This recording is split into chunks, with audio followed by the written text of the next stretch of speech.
नमस्कार दोस्तों, मनीष कुमार आपका बहुत बहुत स्वागत करता हूं आपके अपने YouTube channel Manish study point से। दोस्तों आज है 23 मई। तो 23 मई से संबंधित सारी करंट अफेयर की घटनाओं पर डिस्कस करेंगे। तो 23 मई से पहला क्वेश्चन है, हाल ही में किस राज्य में मी अन्नपूर्णा पहल की शुरुआत हुई है? तो ये मी अन्नपूर्णा पहल की शुरुआत हुई है महाराष्ट्र राज्य में। और ये मी अन्नपूर्णा पहल उन लोगों के लिए समर्पित है जो कि कोविड-19 से प्रभावित किसान है। तो ये कोविड-19 से प्रभावित किसानों के उत्थान के लिए ये पहल की शुरुआत की गई है। और इस पहल की शुरुआत की तो महाराष्ट्र में की गई है, लेकिन ये बीमा कंपनी है एक इंटीग्रेटेड रिस्क इंश्योरेंस, इसके द्वारा ये शुरुआत की गई है। अगर बात करें महाराष्ट्र की, तो महाराष्ट्र की राजधानी है मुंबई। मुख्यमंत्री हैं उद्धव ठाकरे, राज्यपाल हैं भगत सिंह कोश्यारी, और महाराष्ट्र का जो हाईकोर्ट है उसके मुख्य न्यायाधीश अभी कुछ समय पहले ही नियुक्त हुए हैं। इनका नाम था दीपांकर दत्त। अगर बात करें तो भारतीय डाक मुंबई के द्वारा अभी प्रवासी मजदूरों के लिए एक विशेष डाक कवर भी जारी किया गया है। उसके बाद बात करें तो महाराष्ट्र की एक बैंक है जो कि जिसका नाम है कोटक महिंद्रा बैंक, क्योंकि उसका मुख्यालय मुंबई में पड़ता है। तो कोटक महिंद्रा बैंक वीडियो के माध्यम से KYC की सुविधा देने वाला पहला बैंक भी बना है। उसके बाद बात करें ई संजीवनी OPD ऑनलाइन सेवा की शुरुआत भी की है अभी महाराष्ट्र ने ही की है। उसके बाद बात करें तो नेशनल इंस्टीट्यूट ऑफ वायरोलॉजी जो कि पुणे का है, तो इसके द्वारा कोविड कवच एलिसा एक एंटीबॉडी डिटेक्शन किट है, इसको तैयार किया गया है, जो कि पहली स्वदेशी एंटीबॉडी डिटेक्शन किट है जिसका नाम है कोविड कवच एलिसा। किसके द्वारा? तो national institute of virology Pune के द्वारा इसे विकसित किया गया है। उसके बाद वहीं बात करें तो IIT बॉम्बे के प्रोफेसर हैं सौरभ लोढ़ा। तो सौरभ लोढ़ा के लिए अभी ये 2020 का यंग कैरियर अवार्ड भी दिया गया है नैनो साइंस एंड टेक्नोलॉजी के क्षेत्र में। पहली कोविड-19 बस भी लॉन्च की गई है कहाँ पे? तो महाराष्ट्र की राजधानी मुंबई में। उसके बाद बात करें तो अभी तो महाराष्ट्र के इतिहास पर अभी एक पुस्तक लिखी गई थी, और उस पुस्तक का नाम था Shivaji in South Block the unwritten history of a pride people. जिसके लेखक कौन थे? तो उसके लेखक थे गिरीश कुबेर, जो कि महाराष्ट्र के इतिहास पर ही लिखी गई पुस्तक है। उसके बाद मुफ्त स्वास्थ्य बीमा प्रदान करने वाला देश का पहला राज्य कौन है? तो ये महाराष्ट्र ही है। उसके बाद defence institute of advance technology, ये पुणे में पड़ता है। Defence institute of advance technology Pune के द्वारा अभी अतुल नाम से एक माइक्रोवेव स्टेरिलाइजर भी बनाया गया है। उसके बाद बात करें तो भी IIT बॉम्बे के द्वारा रुदान नामक वेंटिलेटर का भी निर्माण किया गया है। पुणे नगर निगम के द्वारा अब संयम नाम से एक ऐप भी विकसित किया गया है। और IIT बॉम्बे ने ही ब्लूटूथ के माध्यम से कार्य करने वाले डिजिटल स्टेथोस्कोप का भी निर्माण किया है। और IIT बॉम्बे के द्वारा ही नेसल पैसेज जेल की भी विकास किया गया है, और ये जेल नाक में लगाया जाता है ताकि कोरोना वायरस का संक्रमण ना हो। और IQ ईयर का जो डेटा की एक रैंकिंग जारी हुई थी, जिसमें दुनिया के शीर्ष जो 20 सबसे ज़्यादा प्रदूषित शहर थे, उसमें 2 शहर भारत के भी शामिल थे, जिसमें एक महाराष्ट्र का मुंबई था, दूसरा पश्चिम बंगाल का कोलकाता शामिल था। उसके बाद बात करें तो IIT बॉम्बे ने ही छोटी वस्तुओं को जीवाणु रहित बनाने के लिए अल्ट्रावायलेट सैनिटाइजर का भी निर्माण किया था। उसके बाद क्वारंटाइन नामक ऐप भी लॉन्च किसने किया था? तो IIT बॉम्बे के द्वारा ऐप लॉन्च किया गया था, इसका नाम था क्वारंटाइन। भारत का पहला कोविड-19 समर्पित जो अस्पताल है वो भी कहाँ खोला गया है? तो मुंबई में खोला गया है रिलायंस ग्रुप के द्वारा। उसके बाद बात करें तो रूपैक्स यात्री नौका सेवा की शुरुआत भी कहाँ से की गई है? तो ये महाराष्ट्र में की गई है, मुंबई से मंडवा तक। उसके बाद बात करें तो कुछ समय पहले ही हैप्पी आवर एक पहल भी चलाई गई थी महाराष्ट्र राज्य की सरकार के द्वारा, और ये रिक्शा चालकों से संबंधित थी। मतलब कि हैप्पी आवर में क्या था? तो दोपहर 12 बजे से लेकर शाम के 4 बजे तक जो भी यात्री होंगे जो कि रिक्शा में यात्रा करेंगे, तो उनके जो किराए में 15% की छूट दी जाएगी। और औरंगाबाद हवाई अड्डे का नाम छत्रपति संभाजी महाराज के नाम पर रखा गया है। 108वीं भारतीय विज्ञान कांग्रेस की मेजबानी की जाएगी 2021 जनवरी में। ये किसके द्वारा की जाएगी? तो ये पुणे में की जाएगी। लीवा मिस डीवा जो यूनिवर्स 2020 का आयोजन किया गया था, वो महाराष्ट्र की राजधानी मुंबई में किया गया था, जिसका विजेता रही थी मंगलुरु की एडलिन कैस्टेलिनो। उसके बाद बात करें Dada Saheb Phalke international film festival 2020 का आयोजन भी महाराष्ट्र की राजधानी मुंबई में ही किया गया था, जिसमें बेस्ट फिल्म सुपर 30 रही। बेस्ट एक्टर ऋतिक रोशन रहे थे, और बेस्ट एक्ट्रेस दिव्यांका त्रिपाठी रही थी। भारत का जो पहली विदेशी पार्क है उसकी भी स्थापना महाराष्ट्र की राजधानी मुंबई में ही किया गया है। उसके बाद मुंबई से पुणे तक भारत की पहली सिटी इलेक्ट्रिक बस सेवा की भी शुरुआत की गई है। और भारत का सबसे बड़ा वायु गुणवत्ता निगरानी केंद्र भी कहाँ स्थापित किया जाएगा? तो ये महाराष्ट्र की राजधानी मुंबई में ही स्थापित किया जाएगा। बात करते हैं क्वेश्चन नंबर सेकंड की। तो सेकंड क्वेश्चन है, हाल ही में किस राज्य की आदिवासी महिलाओं ने दीदी वाहन सेवा शुरू की है? तो ये किस राज्य की आदिवासी महिलाएं हैं जिनके द्वारा दीदी वाहन सेवा की शुरुआत की गई है? तो ये दीदी वाहन सेवा की शुरुआत की गई है मध्य प्रदेश की जो आदिवासी महिलाएं हैं उनके द्वारा। और इस जो दीदी वाहन सेवा है इसके माध्यम में क्या है, तो इसमें ग्रामीण महिलाओं के सुरक्षित प्रसव के लिए ये दीदी वाहन सेवा की शुरुआत की गई है मध्य प्रदेश की आदिवासी महिलाओं के द्वारा। और इसका ये जो दीदी वाहन सेवा है ये झाबुआ जिले की जो ग्रामीण आजीविका मिशन की महिलाएं हैं उनके द्वारा इस सेवा की शुरुआत की गई है। ये जो सेवा है ये स्टेट गवर्नमेंट द्वारा नहीं चलाई गई है, बल्कि झाबुआ जिले की जो आजीविका मिशन की महिलाएं हैं उनके द्वारा चलाई गई है। इसमें जो भी खर्चा आएगा वो इन्हीं के इसी मिशन से जुड़ी वुमेन्स के द्वारा दिया जाएगा। बात करें अगर मध्य प्रदेश की राजधानी भोपाल है, मुख्यमंत्री शिवराज सिंह चौहान है, राज्यपाल लालजी टंडन और मुख्य न्यायाधीश हैं हमारा मध्य प्रदेश के, इनका नाम है अजय कुमार मित्तल। वहीं बात करें अगर मध्य प्रदेश से, तो मध्य प्रदेश में अभी चाणक्य पादुका पहल जो है उसकी भी शुरुआत कहाँ से की गई है, तो मध्य प्रदेश से की गई है। और देश की पहली FIR आपके द्वार योजना ये भी मध्य प्रदेश द्वारा इसकी शुरुआत की गई है। उसके बाद बात करें मुख्यमंत्री जन कल्याण संबल योजना की दोबारा से शुरुआत की है किसने, तो ये मध्य प्रदेश ने की है। उसके बाद कोविड-19 की लड़ाई में शामिल जितने भी मध्य प्रदेश राज्य के पुलिसकर्मी हैं उनके लिए कर्मवीर पदक से भी सम्मानित करने की घोषणा की है मध्य प्रदेश राज्य ने। संजीवनी वाहन का विकास जो मध्य प्रदेश के द्वारा ही किया गया है। मिड डे मील राशन की सुविधा देने वाला देश का पहला राज्य मध्य प्रदेश ही बना है। और मध्य प्रदेश का एक जिला है उमरिया, तो उमरिया जिले की पुलिस के द्वारा अभी संकल्प योजना की भी शुरुआत की गई है। और इस योजना के माध्यम से 24 घंटे बुजुर्गों की सहायता की जाएगी। उसके बाद जीवन अमृत योजना की शुरुआत मध्य प्रदेश ने की है। जीवन शक्ति योजना की शुरुआत किसने की है, मध्य प्रदेश ने ही की है। कोविड-19 योद्धा कल्याण योजना की भी शुरुआत मध्य प्रदेश के द्वारा ही किया गया है। उसके बाद एक पश्चिम मध्य रेलवे जिसका मुख्यालय जबलपुर में पड़ता है, तो उसके द्वारा अभी चरक नाम से एक मोबाइल डॉक्टर बूथ भी लॉन्च किया गया है।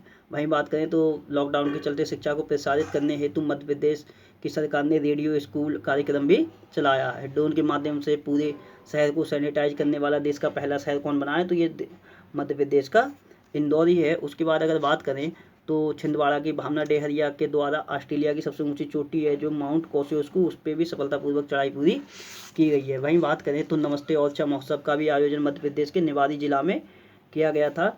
उसके बाद मिर्च चिली जो होती है, मिर्च उद्योग को बढ़ावा देने के लिए मिर्च महोत्सव का भी आयोजन कहाँ किया गया था, तो मध्य प्रदेश के खारगोन जिले में किया गया था। आयुष्मान भारत योजना के तहत राज्य के बाहर इलाज कराने वाले व्यक्तियों की सूची में जो पहले स्थान पर रहा था वो मध्य प्रदेश ही रहा था। उसके बाद यूनिफाइड रजिस्ट्रेशन कोड लॉन्च करने वाला देश का पहला राज्य कौन है, तो ये भी मध्य प्रदेश है। और 100% सौर ऊर्जा से संचालित देश का पहला गांव कौन सा है, तो ये बांचा गांव है जो कि बैतूल जिला मध्य प्रदेश में पड़ता है। 2 दिवसीय बानकी सम्मेलन जो हुआ था 2020 में, इसका आयोजन कहाँ किया गया था, तो मध्य प्रदेश के राजधानी भोपाल में ही किया गया था। राष्ट्रीय जल सम्मेलन का भी आयोजन भोपाल में ही किया गया था। राष्ट्रीय अपराध रिकॉर्ड ब्यूरो की एक रिपोर्ट आई थी जिसके अंतर्गत 2018 में सर्वाधिक लापता बच्चों की संख्या कहाँ दर्ज की गई है, तो मध्य प्रदेश में दर्ज की गई है। वहीं बात करें 2018 में लापता महिलाओं की सर्वाधिक संख्या दर्ज की गई थी, वो महाराष्ट्र में दर्ज की गई थी। उसके बाद बात करें तो मध्य प्रदेश के किशोर सम्मान 2018 से सम्मानित की गई थी वहीदा रहमान जी। उसके बाद एक अवार्ड और भी है जो था राष्ट्रीय लता मंगेशकर पुरस्कार 2018 के विजेता बने थे कौन, तो इनका नाम था कुलदीप सिंह। वहीं बात करें राष्ट्रीय लता मंगेशकर पुरस्कार 2017 के विजेता बने थे सुमन कल्याणपुर। उसके बाद बात करें तो पहला ई कचरा क्लिनिक की स्थापना भी कहाँ की जाएगी, तो ये भोपाल में ही की जाएगी। भारत का पहला टाइम बैंक जोन खोलने की भी घोषणा की गई है, मध्य प्रदेश में ही खोला जाएगा। ये 3 दिवसीय नर्मदा महोत्सव का भी आयोजन ये मध्य प्रदेश में ही पड़ती है एक जगह अमरकंटक, वहाँ पे किया गया था। और प्रधानमंत्री मातृ वंदना योजना को लागू करने में मध्य प्रदेश 35 स्थान पर रहा है। बात करते हैं क्वेश्चन नंबर 3 की, तो तीसरा क्वेश्चन है हाल ही में फ्लिपकार्ट ने ग्राहकों को डिजिटल मोटर बीमा प्रदान करने के लिए किसके साथ समझौता किया है, तो फ्लिपकार्ट ने अपने ग्राहकों के लिए डिजिटल मोटर बीमा प्रदान करने के लिए समझौता किया है Bajaj Alliance general insurance company के साथ मिलकर। और इसके माध्यम से होगा क्या, तो फ्लिपकार्ट अपने ग्राहकों के लिए इस बैंक के इस जो इंश्योरेंस कंपनी है इसके जरिए अब डिजिटल मोटर बीमा प्रदान कराया करेगा। बात करें अगर Bajaj Alliance general insurance company की, तो इसका मुख्यालय पुणे में है और MD और CEO हैं इसके बजाज एलियांस जनरल इंश्योरेंस के तपन सिंघल। भाई बात करें अगर फ्लिपकार्ट की, तो फ्लिपकार्ट की स्थापना 2007 में हुई थी, मुख्यालय बेंगलुरु में है और CEO हैं फ्लिपकार्ट के कल्याण कृष्णमूर्ति। बात करें अगर बजाज एलियांस जनरल इंश्योरेंस से, तो Bajaj Alliance general insurance company ने कुछ समय पहले फ़ोनपे के साथ मिलकर कोरोना केयर बीमा पॉलिसी भी लॉन्च की थी। उसके बाद वहीं बात करें अगर फ्लिपकार्ट की, तो फ्लिपकार्ट ने अभी विशाल मेगा मार्ट, जिसके लिए बी मेगा मार्ट भी बोलते हैं, इसके साथ समझौता किया है। तो ये समझौता क्यों किया है, तो विशाल मेगा मार्ट के जितने प्रोडक्ट हैं उन प्रोडक्ट को सेल करने के लिए फ्लिपकार्ट ने बी मेगा मार्ट मतलब कि विशाल मेगा मार्ट के साथ समझौता किया है। अब बात करते हैं क्वेश्चन नंबर 4 की। तो चौथा क्वेश्चन है, हाल ही में केंद्र सरकार ने कोणार्क सूर्य मंदिर, जिसके लिए ब्लैक पैगोडा मंदिर भी बोलते हैं, तथा कोणार्क शहर को पूर्ण सौर्यीकरण मतलब कि पूर्ण रूप से यहाँ अब सोलराइज्ड होगा करने के लिए कितने रुपए की योजना बनाई है।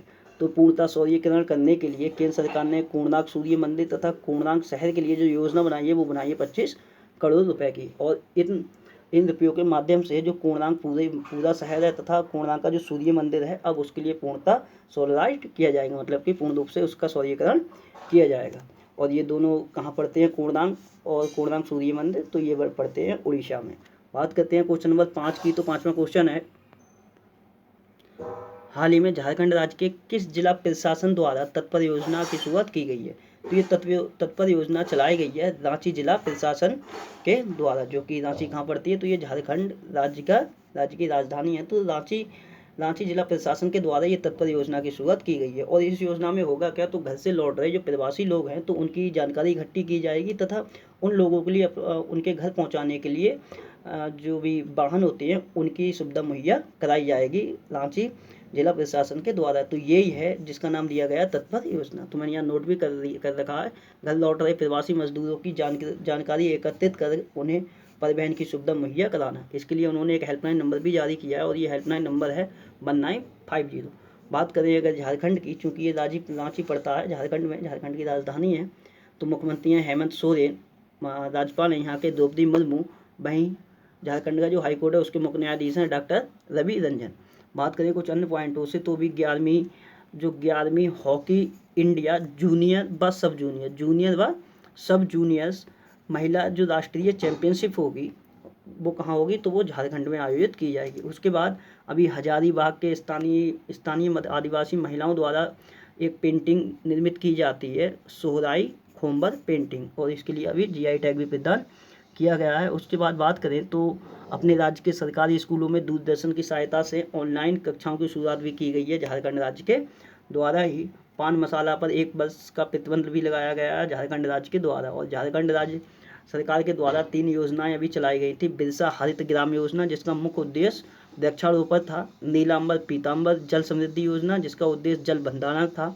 उसके बाद वीर शहीद हो खेल विकास योजना, जिसका उद्देश्य खेल के मैदान को निर्माण करने से संबंधित था। ये 3 योजनाएं चलाई गई हैं झारखंड के द्वारा।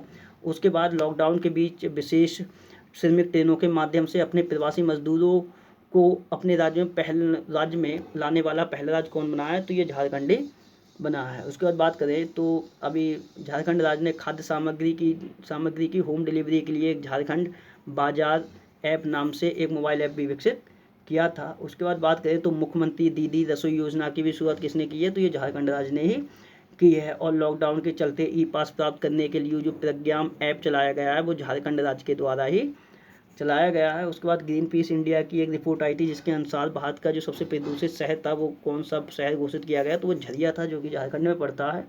और गोड्डा जो कि एक विधानसभा सीट है, और गोड्डा विधानसभा सीट से विधायक हैं अमित मंडल के लिए अभी उपराष्ट्रपति M वेंकैया नायडू के द्वारा आदर्श विधायक सम्मान से भी सम्मानित किया गया है। सरकार आपके द्वार तक नाम से एक पहल की शुरुआत भी किसने की थी, तो ये झारखंड ने ही की थी। बात करते हैं क्वेश्चन नंबर 6 की। तो छठा क्वेश्चन है, हाल ही में किस देश ने कोविड-19 के लिए mRNA 1273 नामक टीके का सफल परीक्षण किया है। तो ये कोविड-19 का एक टीका है जिसका नाम है mRNA 1273। इसका सफल परीक्षण कर दिया गया है अमेरिका देश के द्वारा। अगर बात करें यहाँ पे mRNA की, तो mRNA 1273 जो कि एक टीका है, ये विकसित किया गया है अमेरिका की मॉडर्ना फार्मास्यूटिकल्स कंपनी है, इसके द्वारा इस टीका का निर्माण किया गया है। बात करें इस टीके में जो mRNA है इसकी फुल फॉर्म होती है मैसेंजर राइबोन्यूक्लिक एसिड। तो इसकी फुल फॉर्म होती है मैसेंजर राइबोन्यूक्लिक एसिड। तो ये mRNA 1273 नाम से जो टीका है उसका सफल परीक्षण किया गया अमेरिका के द्वारा। बात करें अगर अमेरिका की, तो अमेरिका की राजधानी है वाशिंगटन DC। Washington DC। और मुद्रा क्या है, तो मुद्रा है डॉलर। और राष्ट्रपति कौन है अमेरिका के, तो वो हैं डोनाल्ड ट्रंप। बात करते हैं क्वेश्चन नंबर 7 की। तो 7वां क्वेश्चन है, हाल ही में चीन ने किस देश के निर्यात पर 80% टैरिफ लगा दिया है। तो ये 80% टैरिफ लगाया गया है चीन देश के द्वारा। और किस देश के निर्यात पर, तो ये ऑस्ट्रेलिया देश के निर्यात पर 80% टैरिफ लगाया गया है चाइना के द्वारा। अब ये टैरिफ लगाया क्यों गया है, तो अभी कुछ समय पहले ही चीन और ऑस्ट्रेलिया के बीच जो पॉलिटिकल संबंध हैं तो उनमें कुछ मतभेद हो गया था। तो कोरोना वायरस के लिए भी लेके कुछ रिपोर्ट मांगी थी ऑस्ट्रेलिया ने चाइना से। तो उसी को लेके ये मतभेद हुआ था, जिसके दौरान चीन ने अब ऑस्ट्रेलिया के निर्यात पर 80% टैरिफ भी लगा दिया है। बात करें अगर ऑस्ट्रेलिया की, तो ऑस्ट्रेलिया की राजधानी है कैनबरा, मुद्रा है डॉलर, PM है स्कॉट मॉरिसन। वहीं अगर चाइना की बात करें, तो चाइना की राजधानी है बीजिंग, मुद्रा है रेनमिनबी या फिर युआन। और प्रेसिडेंट हैं चाइना के शी जिनपिंग। और अभी मंगल मिशन का चाइना ने अपने पहले मंगल मिशन का नाम भी क्या रखा है, तो उसका नाम रखा है तियानवेन फर्स्ट रखा गया है। बात करते हैं क्वेश्चन नंबर 8 की। तो 8वां क्वेश्चन है, हाल ही में किसने व्यवसाय और व्यापारियों की सहायता के लिए ऑनलाइन दुकानों की सेवा शुरू की है। तो ये ऑनलाइन दुकानों की जो सेवा शुरू की है वो की है फेसबुक ने। और किसके लिए, तो जो व्यवसाय हैं और जो व्यापारी हैं तो उन्हीं की हेल्प करने के लिए ये ऑनलाइन शॉप्स की सुविधा शुरुआत की है फेसबुक ने। अब फेसबुक पर वो लोग अपनी ऑनलाइन शॉप्स भी निर्मित कर सकते हैं। तो इससे क्या होगा, तो जितने भी व्यवसाय हैं और जो भी लॉकडाउन के चलते या कोविड-19 के चलते जो व्यापार और व्यापारियों अभी जो बुरे दौर से गुजर रहे हैं, तो उन्हीं की सेवा के लिए, उन्हीं की सहायता के लिए फेसबुक ने अब ऑनलाइन दुकानों की सेवा शुरू की है। बात करें अगर फेसबुक की, तो फेसबुक की स्थापना हुई थी 2004 में, मुख्यालय कैलिफोर्निया में। और CEO कौन है, तो ये मार्क जुकरबर्ग। और फेसबुक द्वारा ही बांग्लादेश में अभी third party fact check system का भी आयोजन किया गया था, जिसका मुख्य उद्देश्य रखा गया था जो फेक न्यूज़ होती हैं उनके प्रसार को रोकने के लिए। और अभी हेटफुल मीम्स पहचानने के लिए आर्टिफिशियल इंटेलिजेंस के माध्यम से हेटफुल मीम्स पहचानने के लिए एक ऑनलाइन प्रतियोगिता भी आयोजित करने की घोषणा की है किसने, तो फेसबुक ने। और फेसबुक ने अभी जो रिलायंस जियो की कंपनी है उसमें 9.99% की हिस्सेदारी भी खरीदी है। उसके बाद बात करें तो फेसबुक ने अभी पंजाब राज्य के साथ मिलकर एक चैट बॉट भी विकसित किया है कोरोना वायरस संबंधित जितनी भी जानकारी होती है उनको देने के लिए। बात करते हैं क्वेश्चन नंबर 9 की। तो क्वेश्चन नंबर 9 है, हाल ही में नाडा ने किन पावर लिफ्टरों को निलंबित किया है। तो नाडा जिसका मतलब होता है नेशनल एंटी डोपिंग एजेंसी, इसके द्वारा 2 वेट लिफ्टरों को अभी निलंबित किया गया है। और इनका नाम है सविता कुमारी और अंकित सिसोदिया के लिए नाडा ने अब निलंबित कर दिया है। ये डोपिंग टेस्ट में फेल होने के कारण इन लोगों के लिए निलंबित किया गया है। बात करें अगर नाडा की, तो नाडा की फुल फॉर्म होती है नेशनल एंटी डोपिंग एजेंसी। स्थापना हुई थी 2005 में, मुख्यालय है न्यू दिल्ली में। और महानिदेशक हैं नाडा के नवीन अग्रवाल। बात करें अगर नाडा की, तो नाडा ने कुछ समय पहले अपना ब्रांड एम्बेसडर बनाया था सुनील शेट्टी। और नाडा का जो मोटो है या जो टैगलाइन है वो है प्ले फेयर। और कुछ समय पहले ही मैंने आपके लिए क्वेश्चन नोट कराया था कि नाडा ने अपने अनुशासन पैनल में अखिल कुमार के लिए शामिल किया था, जो कि कौन है, तो ये मुक्केबाज हैं अखिल कुमार। और इनके दोबारा से शामिल किया गया है। तो ये अखिल कुमार हालांकि इस पैनल में अपनी सेवाएं पहले भी दे चुके हैं और अब इनके लिए दोबारा से अनुशासन पैनल में सेवा देने का मौका मिलेगा। और ये इनका नाम क्या है, तो इनका नाम है अखिल कुमार। बात करते हैं क्वेश्चन नंबर 10 की। तो 10वां क्वेश्चन है, हाल ही में अंतर्राष्ट्रीय चाय दिवस कब मनाया गया है। तो अभी अंतर्राष्ट्रीय चाय दिवस मनाया गया है 21 मई के लिए। और ये पहली बार हुआ है जब ये अंतर्राष्ट्रीय चाय दिवस 21 मई के लिए मनाया गया है। कुछ समय पहले ही भारत के द्वारा ये सिफारिश की गई थी कि जो अंतर्राष्ट्रीय चाय दिवस है वो 21 मई को मनाया जाना चाहिए वैश्विक स्तर पे। तो इसीलिए अब ये इसके लिए मनाया गया है 21 मई के लिए। हालांकि इससे पहले ये 15 दिसंबर को मनाया जाता था। और ये मनाया क्यों जाता है, तो जो चाय श्रमिक हैं और जो चाय उपभोक्ता हैं, तो चाय उपभोक्ता तथा चाय श्रमिकों के अधिकार दैनिक मजदूरी और उन दैनिक मजदूरी को बेहतर बनाने के उद्देश्य से ये 21 मई के लिए अंतर्राष्ट्रीय चाय दिवस मनाया गया है। बात करते हैं और चाय उद्योग को बढ़ावा देने के लिए के मकसद से भी इस अंतर्राष्ट्रीय चाय दिवस को मनाया जाता है। बात करें अगर और इसके लिए मनाता कौन है, तो इसके लिए मनाता है FAO, मतलब कि फूड एंड एग्रीकल्चर ऑर्गेनाइजेशन। अगर बात करें FAO की तो इसकी स्थापना हुई थी 1945 में, 1945 में। मुख्यालय का कहाँ है, तो मुख्यालय है रोम में, और इसके महानिदेशक हैं क्यू डोंगयू। बात करें अगर 21 मई के लिए एक दिवस और भी मनाया जाता है, इसका नाम है राष्ट्रीय आतंकवादी विरोधी दिवस। और ये राष्ट्रीय आतंकवादी विरोधी दिवस ये क्यों मनाया जाता है, तो 21 मई के लिए ही जो भारत के 7वें नंबर के प्राइम मिनिस्टर थे राजीव गांधी, उनकी हत्या की गई थी, तो उन्हीं की पुण्यतिथि के अवसर पर 21 मई के लिए राष्ट्रीय आतंकवादी विरोधी दिवस मनाया जाता है। और ये तमिलनाडु का एक आतंकी संगठन था लिट्टे, उसके द्वारा राजीव गांधी की हत्या की गई थी, तो इसीलिए अब 21 मई के लिए राष्ट्रीय आतंकवाद विरोधी दिवस मनाया जाता है। बात करते हैं क्वेश्चन नंबर 11 की, तो 11वां क्वेश्चन है, हाल ही में विश्व बैंक समूह की, मतलब कि विश्व बैंक ग्रुप या विश्व बैंक समूह की नई मुख्य अर्थशास्त्री कौन बनी है, और ये मुख्य अर्थशास्त्री के साथ उपाध्यक्ष भी बनी है विश्व बैंक समूह की।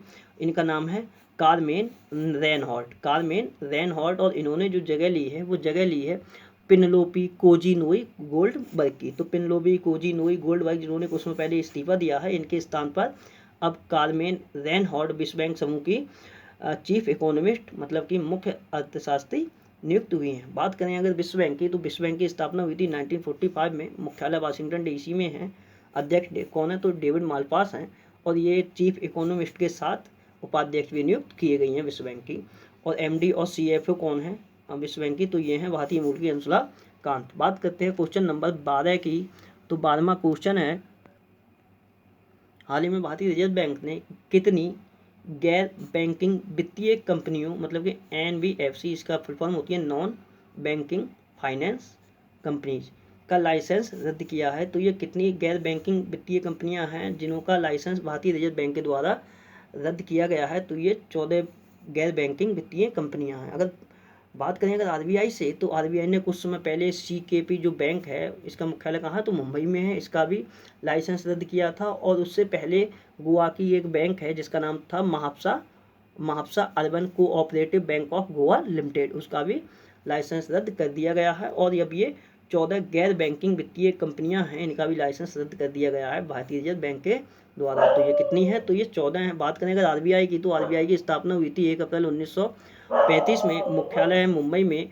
और गवर्नर हैं RBI के शक्तिकांत दास, जो कि 25वें नंबर के गवर्नर हैं RBI के। बात करते हैं क्वेश्चन नंबर 13 की, तो 13वां क्वेश्चन है, किस राज्य की सरकार ने युवाओं को उद्यमिता के लिए प्रोत्साहित करने के लिए स्टार्टअप फंड की घोषणा की है।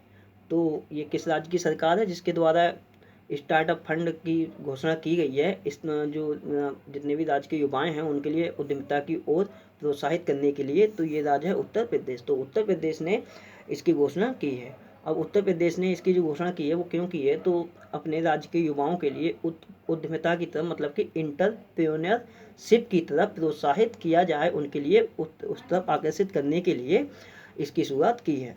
और इसके लिए जो मुख्यमंत्री योगी आदित्यनाथ हैं उत्तर प्रदेश के, उनके द्वारा कार्यान्वयन के लिए सिडबी के साथ समझौता किया गया है। बात करेंगे उत्तर प्रदेश की, तो उत्तर प्रदेश की राजधानी है लखनऊ, मुख्यालय आनंदीबेन पटेल, और मुख्यमंत्री कौन है, तो मुख्यमंत्री तो यही है CM योगी आदित्यनाथ, और उत्तर प्रदेश का जो हाईकोर्ट है उसके मुख्य न्यायाधीश हैं गोविंद माथुर।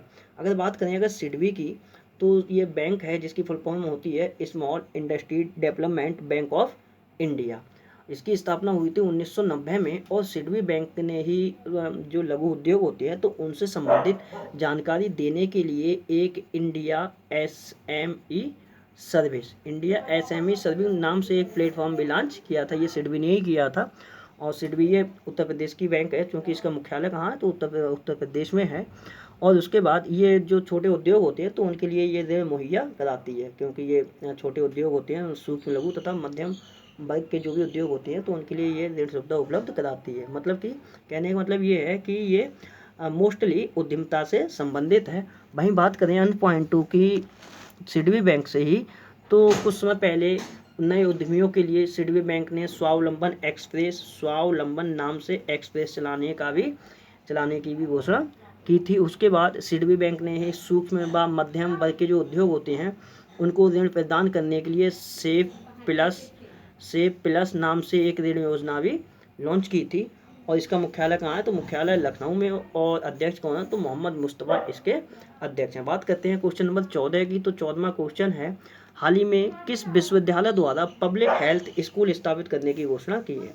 तो ये पब्लिक हेल्थ स्कूल स्थापित करने की जो घोषणा की गई है वो की गई है दिल्ली यूनिवर्सिटी के द्वारा, मतलब कि दिल्ली यूनिवर्सिटी या फिर दिल्ली विश्वविद्यालय के द्वारा इस बात की घोषणा की गई है कि पब्लिक हेल्थ स्कूल स्थापित किए जाएंगे। और ये पब्लिक हेल्थ स्कूल स्थापित क्यों किए जाएंगे, तो सार्वजनिक स्वास्थ्य पर अपने शोध प्रयास को आगे बढ़ाने के लिए ये पब्लिक हेल्थ स्कूल स्थापित करेगा दिल्ली विश्वविद्यालय। बात करते हैं क्वेश्चन नंबर 15 की। तो 15वां क्वेश्चन है, हाल ही में खोजी गई परजीवी कवक की नई प्रजाति का नाम किसके नाम पर रखा गया है। तो ये एक परजीवी कवक की एक नई प्रजाति खोजी गई है और इसका नाम रखा गया है ट्विटर के नाम पर। ट्विटर के नाम पर इसका नाम जो रखा गया है वो नाम है टोग्लोमाइसिस ट्यूटेरी। तो टोग्लोमाइसिस ट्यूटेरी नाम रखा गया है इस परजीवी कवक का, जिसकी अभी नई प्रजाति की खोज की गई है। इसका नाम ट्विटर के नाम पर रखा गया है। बात करेंगे ट्विटर की, तो ट्विटर की स्थापना हुई थी 2006 में। मुख्यालय सैन फ्रांसिस्को जो कि कैलिफोर्निया में पड़ता है, और सीईओ हैं जैक डॉर्सी। अगर बात करें ट्विटर के सीईओ की, जैक डॉर्सी की, तो ये व्यक्तिगत रूप से सर्वाधिक दान कोविड-19 के लिए अनुदान करने वाले ये पहले व्यक्ति भी बने हैं। इन्होंने $1 बिलियन का अनुदान किया था और इसीलिए ये प्रथम व्यक्ति भी बने हैं। हालांकि इतने बड़ी रकम का अनुदान किसी संस्था या संगठन द्वारा जरूर किया गया है, लेकिन व्यक्तिगत रूप से ये सिर्फ जैक डॉर्सी के द्वारा किया गया है वैश्विक लेवल पे। बात करते हैं क्वेश्चन नंबर 16 की। तो 16वां क्वेश्चन है, हाल ही में पीएम वय वंदना योजना में कितने वर्ष का विस्तार किया गया है। तो पीएम वय वंदना योजना जो कि 2020 में ही एंड हो जाने वाली थी, लेकिन अब इस योजना में 3 वर्ष का विस्तार किया गया है। बात करें एक इस योजना की, तो ये योजना 2014-2015 के 15 में ये योजना चलाई गई थी। और इस योजना में होता क्या है, कुछ 60 वर्ष से ऊपर के जो भी व्यक्ति हैं तो वो व्यक्ति इसमें शामिल हो सकते हैं और वो कोई भी राशि अपनी जमा कर सकते हैं। और जमा की गई राशि जो होती है, तो जमा की गई राशि का 8.30% प्रति वर्ष के हिसाब से उन्हें 10 साल में रिटर्न किया जाता है, और इस पर कोई भी जीएसटी वगैरह नहीं लगती है। अब बात करें जो अब इसका विस्तार हो गया है 3 वर्ष के लिए, अर्थात 31 मार्च 2023 तक अब ये योजना कार्यरत रहेगी। अब बात करते हैं कल जो मैंने आपसे क्वेश्चन पूछे थे उनके आंसरों की। तो कल आपसे मैंने पहला क्वेश्चन पूछा था टिकटॉक के नए सीईओ, तो इनका नाम था केविन मेयर। हालांकि ये सीईओ नियुक्त हो गए हैं, लेकिन इन्होंने अभी पदभार ग्रहण नहीं किया है। मैंने दूसरा क्वेश्चन पूछा था किसके द्वारा नेशनल टेस्ट अभ्यास मोबाइल ऐप लॉन्च किया गया है। इस मोबाइल ऐप का नाम है अभ्यास। ये लॉन्च किया गया है मानव संसाधन विकास मंत्रालय, जिसके मंत्री कौन है, तो रमेश पोखरियाल निशंक, इनके द्वारा अभ्यास नाम से एक ऐप लॉन्च किया गया है। तीसरा क्वेश्चन मैंने पूछा था इंदिरा प्रियदर्शनी बेबी किट कार्यक्रम की शुरुआत किस राज्य में हुई है, तो इसका आंसर था राजस्थान। चौथा क्वेश्चन पूछा था वीडियो के माध्यम से केवाईसी की सुविधा देने वाला पहला बैंक कौन बना था, तो ये बैंक बना है कोटक महिंद्रा बैंक। और आज से आपके लिए प्रश्न है, तो आज आपसे पहला क्वेश्चन है 2019 का अलेक्जेंडर डेल रिम्पल अवार्ड किसे मिला है। उसके बाद दूसरा क्वेश्चन बताना है कितने शहरों को 5 स्टार कचरा मुक्त टैग प्रदान किया गया है। तीसरा क्वेश्चन बताना है कोरोना मुक्त प्रथम केंद्र शासित प्रदेश कौन बना है। चौथा क्वेश्चन बताना है यूके अवार्ड के लिए नामांकित होने वाली पाकिस्तानी पत्रकार कौन है, और किस कंपनी द्वारा बैक टू स्कूल अभियान शुरू किया गया है, उस कंपनी का नाम बताना है। छठा क्वेश्चन बताना है किस राज्य द्वारा सुकून कोविड-19 बीट द स्ट्रेस पहल की शुरुआत की गई है। और सातवां क्वेश्चन बताना है नाबार्ड के नए अध्यक्ष कौन नियुक्त हुए हैं। तो दोस्तों आज की वीडियो होती है यहीं समाप्त। वीडियो अगर पसंद आई हो तो मेरे चैनल मुनीष स्टडी पॉइंट के लिए लाइक करें, शेयर करें, सब्सक्राइब करें। वीडियो को टाइम देने के लिए बहुत बहुत धन्यवाद। आपका दिन शुभ हो।